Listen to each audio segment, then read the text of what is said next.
In today's video, I'm going to teach you how to change the background color on your Squarespace website.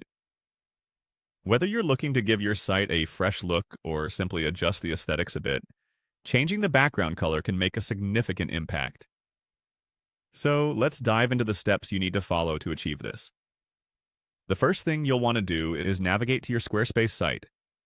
This involves logging into your account and heading over to your website's configuration area. Once you're there, it's time to select the specific section of your site where you want to change the background color. This could be your home page, about page, or any other page that you feel needs a color update. Next, you'll want to click on Edit section. This option allows you to make a whole set of customizations to each section of your site. When you select this, it opens up a host of editing tools where you can tailor your site to better fit your vision. Now, locate and click on Colors. This is where the magic happens. By accessing this menu, you can adjust the color settings for your selected section. You'll see various options, but we're focusing on the background color today. After selecting Colors, you'll want to click on the pencil icon. This allows you to dive even deeper into the customization, offering a more precise control over your color choices. The pencil button is your gateway to tweaking the design and creating exactly the look and feel you desire. Once you've clicked the pencil icon, find and select Section Background. Here you can choose to apply custom settings for a unique color scheme instead of sticking with the default templates provided by Squarespace. Within the Section Background settings, click on Custom.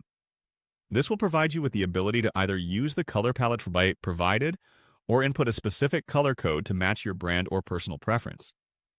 When choosing a color, take time to consider the overall design and how the new color will integrate with the rest of your site.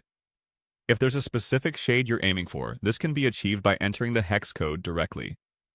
This code is a 6-digit representation of colors, allowing for precision and consistency. If you're unsure where to find these codes, a quick Google search for hex color codes can provide online tools to help. Once you've settled on a color and adjusted everything to your liking, the last step is to save your work. Click on Save and you're all set. It's crucial to remember this step to ensure all changes are applied. And there you have it. A simple process to refresh your site with a new background color. I hope you find this tutorial helpful and that your updated site matches your creative vision. Thanks for watching, and if you have any questions, feel free to drop them in the comments below.